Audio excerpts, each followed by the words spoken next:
How many of you are ready to see God's promises coming to pass in your life this year? और आप में से कितने लोग चाहते हैं और देखना चाहते हैं कि प्रभु के जो वायदे हैं आपके जीवनों में वो पूरे हो? Just because the word comes, it will not get fulfilled in our lives automatically. और केवल प्रभु का वचन आया है इसका मतलब यह नहीं है कि वो यूं ही वो पूरा हो जाएगा. Whenever God speaks, He expects an appropriate response from us. और जब भी परमेश्वर हमसे बात करता है वो उसका प्रत्युत्तर हमसे चाहता है. He expects a response of faith from us. और वो एक विश्वास का प्रत्युत्तर हमसे चाहता है. He expects a response of obedience from us. और वो आज्ञा को पालने वाला एक उत्तर हमसे So चाहता I है. believe all those of us who are going to believe this word and obey what the Lord is saying, we're going to experience a double portion of His blessings coming our way this year for sure. और जितने लोग इस वचन के ऊपर में विश्वास करते हैं और ये आशा रखते हैं कि ये वचन उनके जीवनों में होगा, अगर वो आज्ञा का पालन करे और उसका प्रत्युत्तर दे तो सही में उनके जीवन में कार्य करेगा. It's not even been 2 weeks since I've been preaching on this series. और ये 2 हफ्ता भी नहीं हुआ मैं इस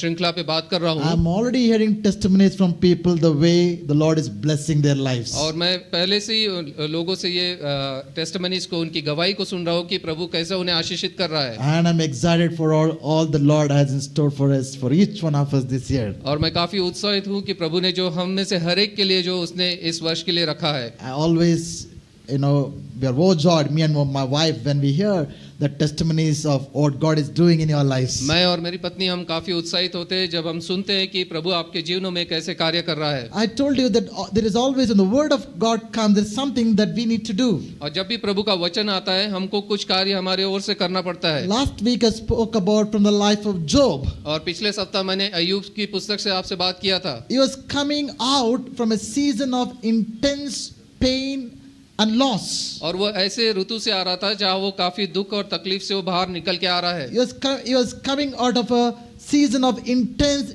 tests and trials in his life. और वो काफी परीक्षाओं से और काफी गंभीर चीजों से वो बाहर निकल के आ He रहा was था. coming out of a season of hopelessness and shame in his life. और वो ऐसे मौसम से बाहर आ रहा था, ऐसे ऋतु से बाहर आ रहा था जहाँ वो शर्मिंदा था. God was opening up a new season in his life. और प्रभु उसके जीवन में एक नए ऋतु को खोलने वाला था. God was opening up a door of double portion blessing upon his life. और प्रभु उसके जीवन में एक दुगुना आशीष का दरवाजे को वो खोलने वाला था. But for him to enter and experience the double portion of blessing in his life, he was asked to do something by God. लेकिन उसको उस द्वार में प्रवेश करने से पहले प्रभु ने उसको कुछ चीज करने के लिए कहा था. Remember what he had to do?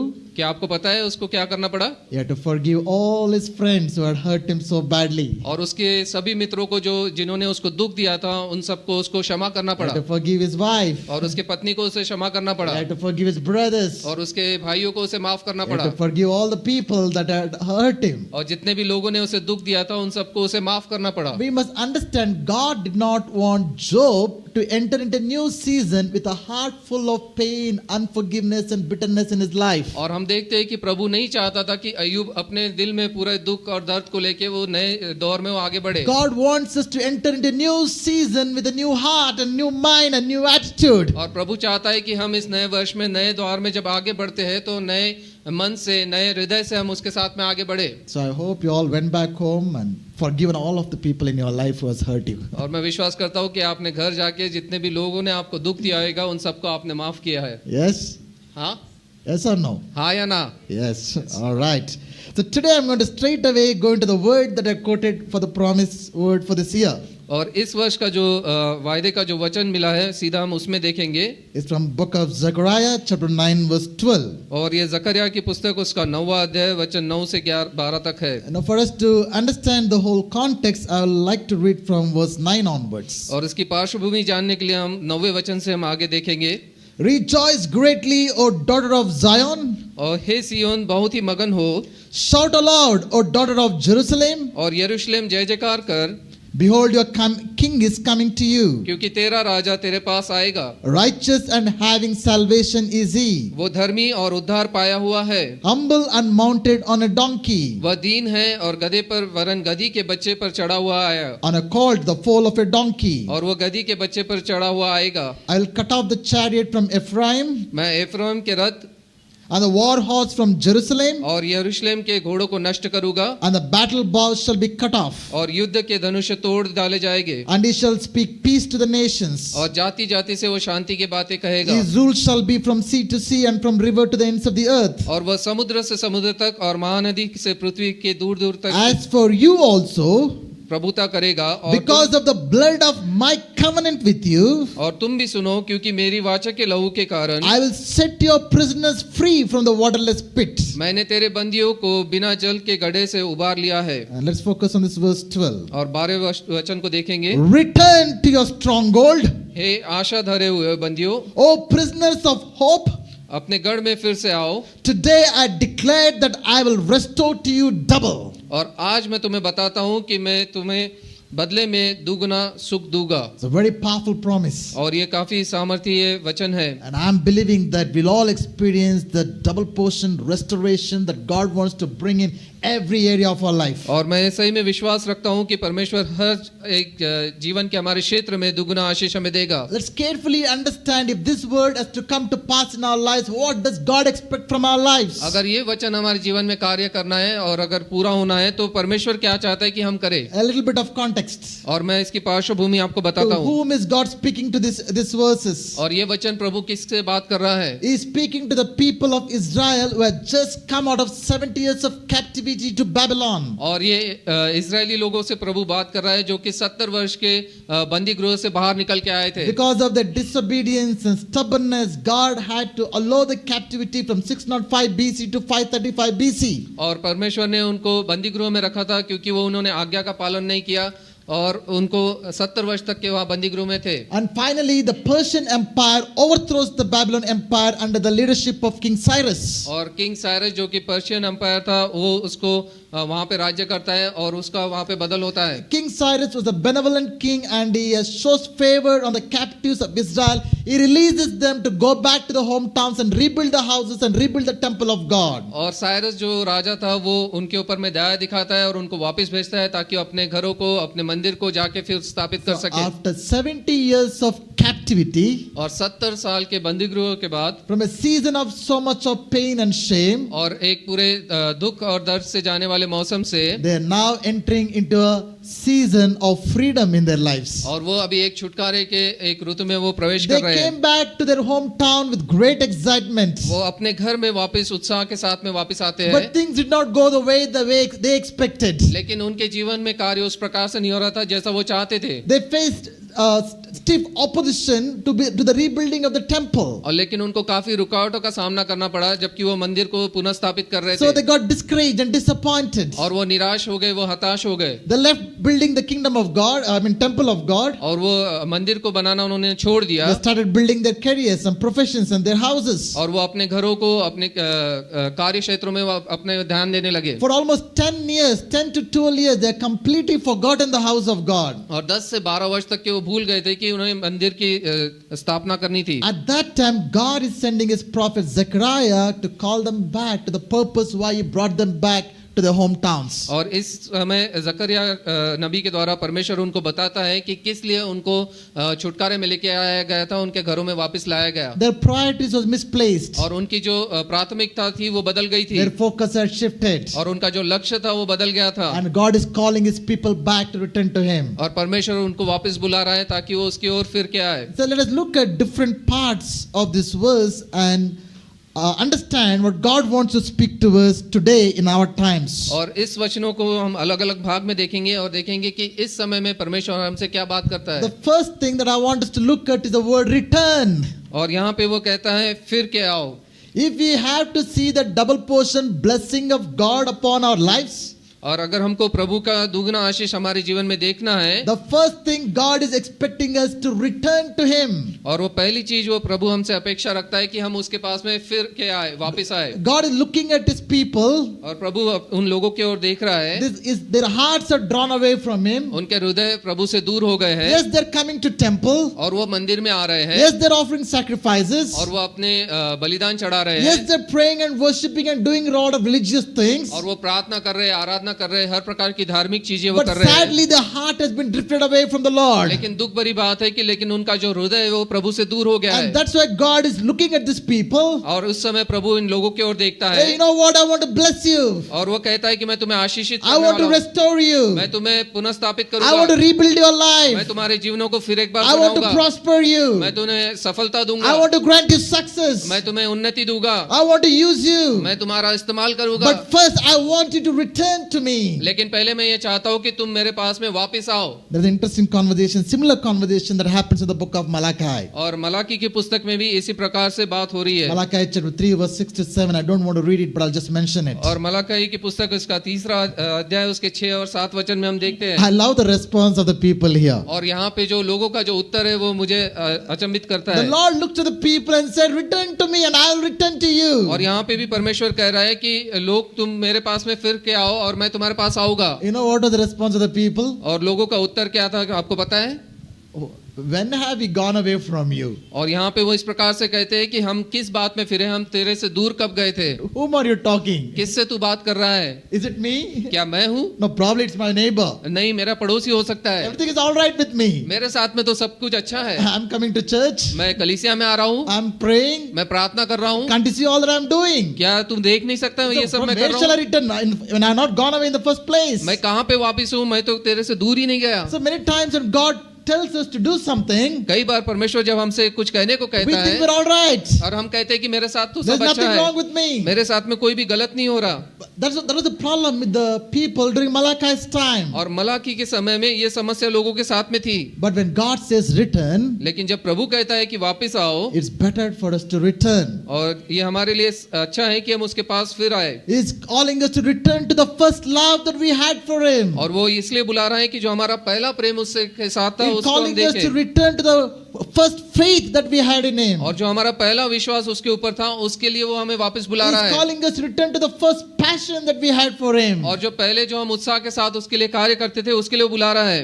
Will you make that choice of returning to Him? क्या हम ये चुनाव करेंगे कि हम उसके पास में फिर के आए, If वापस you're, उसके if पास you're आए? doing all right, fine, that's great. अगर आप कर रहे हैं तो ये काफी अच्छी बात है। But if any of us are in this state, it's good for us to return back to the Lord. लेकिन अगर कोई इस स्थिति में है कि आप उससे दूर गए हो तो ये सही समय है कि हम उसके पास वापस आ The सके। amazing thing about God is this: और परमेश्वर के साथ में जो अद्भुत चीज है वो ये है, He never changes. वो कभी नहीं बदलता। He is the same yesterday, today, and forever. वो आज, कल और युगानुयुग एक सा परमेश्वर है। We might have moved away, और हो सकता है कि हम उससे दूर चले गए हो, God is still the same where He is. लेकिन परमेश्वर वही है जहाँ पे वो था। I read about a conversation between an husband and wife who are going in a car. एक पति पत्नी के बारे में मैंने एक कहानी को पढ़ा जो कि एक कार में साथ में जा रहे थे। Now back in the old days, the front seat of the car was like a long bench. और Remember those days? और पुराने दिनों में समय में जो कार की जो पहली जो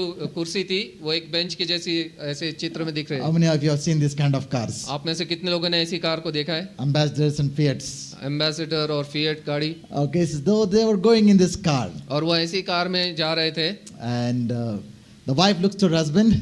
और पत्नी पति की ओर देख के कहती है, Yes, Honey, remember our initial days of our marriage? और हे मेरे प्रिय, क्या तू अपने शादी के उन पहले दिनों को देखता है? I used to sit so close to you. मैं तुझसे कितने करीब होके मैं बैठती थी, You used to put your arms around me. तू अपना हाथ मेरे ऊपर कंधों पर रखता I used to lay my head on your shoulders. और मैं अपना सिर तेरे कंधों पर रखती। All that's possible in that car. Okay, don't try it in your cars. और ये सब उसी कार में, पुरानी कार में संभव है, आज की गाड़ियों में And ऐसा नहीं कर especially in the Bangalore traffic. सकते। और बेंगलोर के ट्रैफिक में आप ऐसा मत You're कीजिएगा, calling yourself trouble.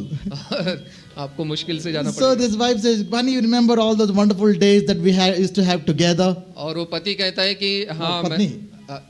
Wife is saying to the husband. और या पत्नी उस पति से कह रही है कि क्या तुझे ये सब दिन याद है? And now the wife is saying, look at the distance now. और अब देखो कि हमारे बीच में कितनी What has दूरी है happened to us? और ये ऐसा क्यों हो गया है? Then husband looks at to her, और पति पत्नी की ओर देख के कहता है, who moved? और कौन दूर गया? I don't know about your married relationship, who moved, husbands or wives, I don't know who has moved. और मुझे नहीं पता आपके पारिवारिक जीवन में कौन आपसे दूर गया है, पति या पत्नी। But I can tell you in your relationship with God, it is not the God who has moved. और लेकिन परमेश्वर के साथ जब हम संबंध रखते हैं तो परमेश्वर कभी भी बदलता नहीं है, He is the same. वो सदा एक सा है। See, in the beginning of this year, can we just listen to the heartbeat of God and just return to Him with all our hearts and minds?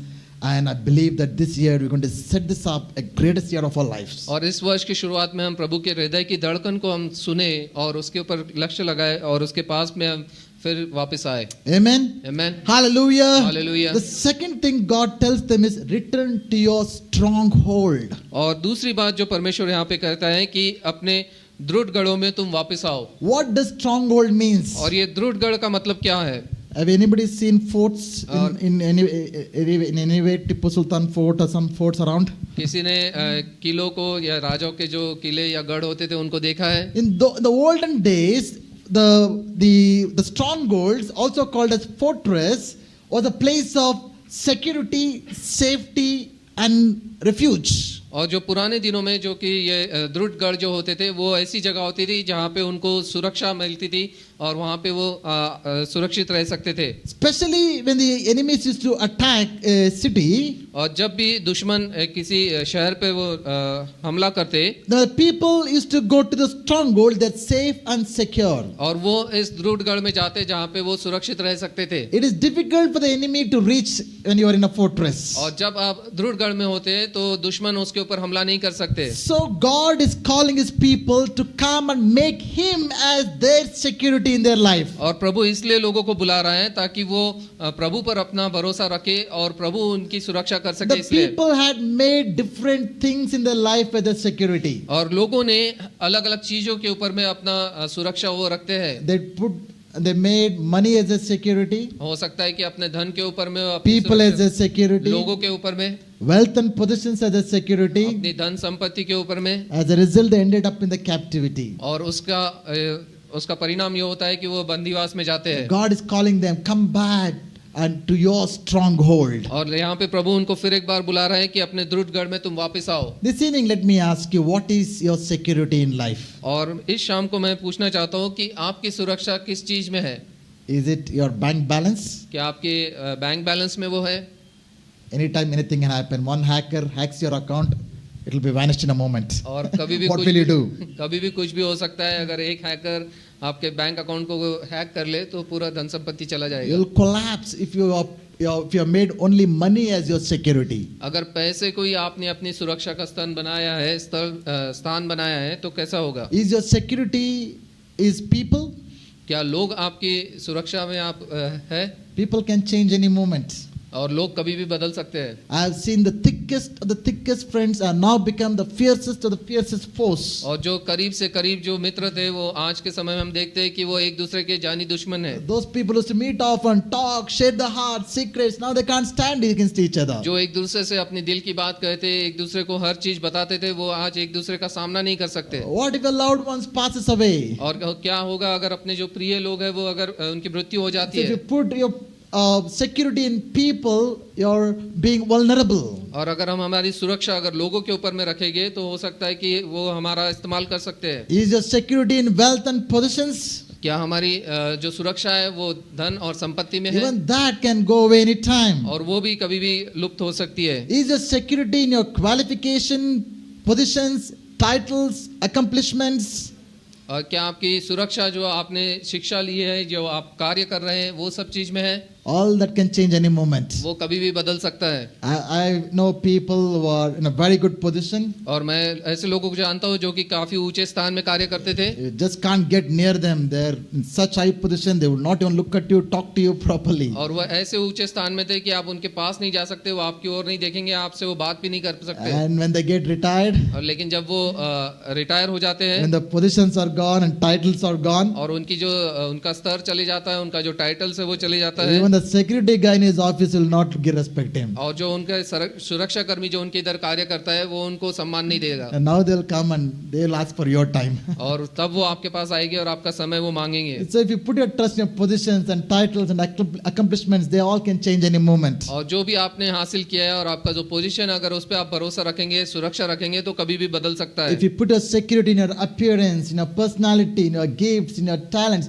all this can change any moment. और जो जैसे आप दिखते हैं और आपकी जो personality है अगर आप उस पर अपनी सुरक्षा रखेंगे तो वो भी कभी भी बदल सकती है। As a pastor, if I put my security in the ministry, I'll be disappointed. एक पासवान होने के नाते अगर मैं अपना सुरक्षा अपनी सेवकाई पे रखूं तो वो मेरे लिए नुकसानदायक है। My security should always be in the Lord. और मेरा जो सुरक्षा है वो प्रभु की ओर से आती है। Whether I have money or not, और चाहे मेरे पास धन संपत्ति हो या whether ना there are people or not, चाहे लोग हो या ना हो, whatever can happen unto my life, और मेरे जीवन में कुछ भी हो सकता I है, can walk with sheer trust and confidence knowing that God is with me. और मैं विश्वास और भरोसे के साथ चल सकता हूँ कि प्रभु मेरे साथ में सदैव है। People who have made God as a security will not walk in fear, worry and anxiety. और जिन लोगों ने प्रभु को अपना सुरक्षा का स्थान बनाया है वो कभी भी एंजाइटी से नहीं जाएंगे, उनको कभी भी चिंता नहीं होगी। People who put their security in God will walk in boldness, courage, confidence. They will not be worried about what's going to happen in their life. और जो लोगों ने अपना भरोसा, विश्वास और अपनी सुरक्षा प्रभु पर बनाई है वो धीरज के साथ में आगे बढ़ते रहेंगे। Friends, this evening, if you have put your security in anything else, I would recommend you to change it and put your ultimate security in God alone. अगर आपने किसी और चीज में अपनी सुरक्षा बना के रखी है तो मैं आपसे ये विनती करता हूं कि आप अपने प्रभु को अपनी सुरक्षा का स्थान Because I'm बनाइए। sure there will come a point, everything else, everything will fail. क्योंकि But only God will never fail you. क्योंकि एक समय ऐसा आएगा कि हर चीज जो है वो निष्फल हो जाएगी, लेकिन प्रभु जो है वो कभी निष्फल नहीं होगा। The third thing that I want us to focus is here, the way God addresses these people. और तीसरी बात मैं यहाँ पे बताना चाहता हूँ कि किस प्रकार से वो लोगों को यहाँ पे संबोधित कर रहा Oh, है। prisoners of hope. और यहाँ पे वो कहता है कि आशा धरे हुए बंदियों, It's a strange address. और वो ये एक अलग रीति से प्रभु उनको बुला रहा है। It's a very intriguing phrase in the Bible. और ये जो मुहावरा है या जो कहा यहाँ पे जो लिखा वो है काफी अलग रीति से प्रभु उनसे संबोधित कर रहा it है। needs deep thought and attention to unpack its meaning. और इसको गहराई से हमको देखना है कि किस रीति से वो लिखा गया है। What does this prisoners of hope mean? और ये आशा धरे हुए बंदियों का मतलब क्या होता Were है? the people in prison? क्या लोग बंदी गृह में थे? Were the people in captivity? क्या वो बंदीवास में थे? No, they come back to their hometown. वो अपने घर पे वापस आ गए They थे। are free people. वो छुटकारा पाए हुए But थे। why is God addressing them as prisoners of hope? लेकिन प्रभु उनको क्यों इस प्रकार से कहता है कि आशा धरे हुए बंदियों? Because these people are physically free, और ये शारीरिक रीति से तो ये छुटकारा पाए but they're हैं, spiritually, emotionally, mentally bound. लेकिन आत्मिक रीति से मानसिक रीति से वो बंदी गृह में है। It is possible that we all are looking free in our lives, और हो सकता है कि यहाँ पे हम अपने आप को छुटकारा जैसा पाए हुए but लग we रहे are हैं, bound in various areas of our life. लेकिन हमारे जीवन के कई क्षेत्रों में हम बंधे हुए हैं। We can be bound in various sins and addictions. और कई पापों में हम बंधे हो गए, We can be bound in fear and worries. और भय और चिंता से हम बंधे हुए हो We can गए, be bound in depression and discouragement. और निराशा और हताशा से हम बंधे हुए हो We गए, can bound by various things in our life. और हमारे जीवन में कई रीति से हम बंधे हुए हो सकते हैं। God wants to set us free, dear friends. और परमेश्वर हमको उससे छुटकारा देना चाहता है। So this is a very strange phrase that is used in the Bible. और यहाँ पे जो ये मुहावरा लिखा गया है वो काफी अनोखे रीति से लिखा है। Think about it. इसके बारे में सोचिए। Prisoners of hope. और आशा धरे हुए बंदियों, How can hope be a prison? और आशा बंदीवास में कैसे रह सकती है? Is hope good or bad? क्या आशा अच्छी है या बुरी है? Good, right? अच्छा But है। why is God comparing hope to a prison? लेकिन आशा को प्रभु क्यों बंदीवास के साथ में जोड़ रहा है? I read about a story about a man who was sentenced to death by a king. और एक कहानी मैंने देखी, एक व्यक्ति को राजा ने मृत्यु की सजा उसे दी गई थी। So he went and pleads the king for mercy. और वो राजा के पास जाके भीख मांगता है कि मुझे आप माफी दे दो। He said, King, give me 1 year time. और वो राजा से कहता है कि मुझे 1 वर्ष का समय दो। If you give me 1 year time, 1 वर्ष का समय अगर आप मुझे दोगे, I will teach your horse to fly. और मैं आपके घोड़े को सिखाऊंगा कि वो कैसे उड़ जाए।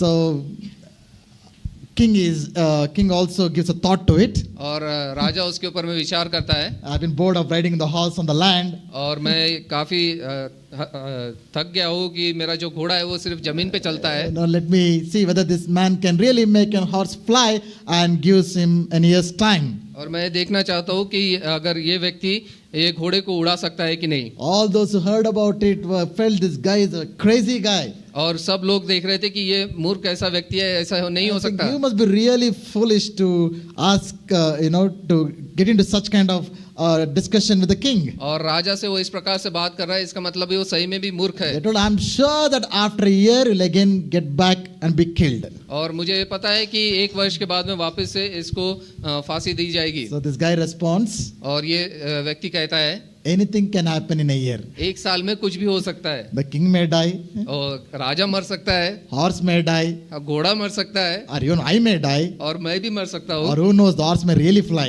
और क्या पता कि सही में वो घोड़ा उड़ने लगे। We really appreciate the hope of this guy, right? और सही में ये व्यक्ति ने जो आशा रखी थी He was उसके a लिए hopeful कितना guy. और उसे कितनी आशावान वो व्यक्ति So था। is hope good or bad? और ये आशा अच्छी है या बुरी है? By why is God comparing hope to a prison? और यहाँ पे परमेश्वर आशा और बंदीवास की तुलना क्यों कर रहा है? There is a two way of looking at this verse. और यहाँ पे 2 रीति से हम वचन को देख It सकते might हैं। mean that currently we are in a prison-like situation. और अभी हो सकता है कि हम एक बंदीवास वाली परिस्थिति We में are हो like prison-like situation of personal lives. और हमारे व्यक्तिगत जीवन में हम बंदीवास में हो। We are in like a prison-like situation of marriage life. हमारे पारिवारिक जीवन में हम बंदीवास में हो। We are in like a prison-like situation in our jobs and careers and businesses. और हमारे कार्य के क्षेत्र में या हमारे धंधे में हम लोग बंदीवास में We are हो। in a prison-like situation by various circumstances. और हो सकता है कि अलग अलग परिस्थिति में हम बंदीवास से गुजर रहे हो। But I have hope in God. लेकिन मुझे परमेश्वर पर आशा है। But I hope in the promises of God. और उसके वचनों पर मुझे विश्वास है। But I hope in the faithfulness of God. और प्रभु की जो विश्वास योग्यता है उसके ऊपर मेरी आशा है। That is one way of looking at it. और वो एक रीति से हम इसे देख सकते But हैं। recently I got to understand something else from this phrase. लेकिन इन वचनों से मुझे कुछ और अलग देखने को मिला। Especially when I paid attention to the Hebrew word used for hope in this phrase. और इब्रानी शब्दों में जो आशा यहाँ पे लिखा है उसका अर्थ जब मैंने देखा, The word used for hope in Hebrew language, the word is here tikveh. और इब्रानी शब्द जो आशा के बारे में लिखा है वो है टिकवे। It's not the common word for hope that is used, which is yakal. और ये साधारण ऐसा शब्द नहीं है जो आशा के लिए लिखा जाता है याकाव। This word tikveh is always used in the context of false hopes and false expectations. और ये जो टिकवे जो शब्द है इब्रानियों में वो इसलिए लिखा जाता है ताकि अगर जो गलत उसका आशा रखते हैं तो। So I believe this fits the context better. और ये सही में वहाँ पे ये फिट होता है। These people are bound to false hopes and false expectations. और यहाँ पे उनकी जो अपेक्षा थी वो गलत थी और उनकी जो आशा थी वो गलत थी। They had a false understanding of how God works in their life and situation. और उनकी एक गलत सोच थी कि किस प्रकार से प्रभु उनके जीवनों में कार्य करता है। During those days, the people of Israel had an anticipation of Messiah who would come and overpower all the enemies and lift them up and make them a glorious nation like in the days of David. और उस समय के लोगों को यह आशा थी कि मसीहा आएगा और जिस प्रकार से दाऊद ने का राज्य था उस प्रकार से वो पुनः अपने राज्य को स्थापित करेगा। What was the expectation that they had? और उनकी उम्मीद क्या थी? The Messiah will come, मसीहा आएगा, the king will come, और राजा आएगा, he'll overpower all the enemies और जितने भी उनके दुश्मन हैं उनको नाश करेगा and set them free और उनको छुटकारा देगा and lift them up high above over all the other nations. और बाकी जितने भी देश होते हैं उन सब से ऊंचा इन सबको उठाएगा। Yes, those are the promises of God. और वो प्रभु के ये वचन थे, But they had misunderstood the timing of God. लेकिन उन्होंने उसका जो समय था उसको गलत Yes, the समझा। king was going to come, और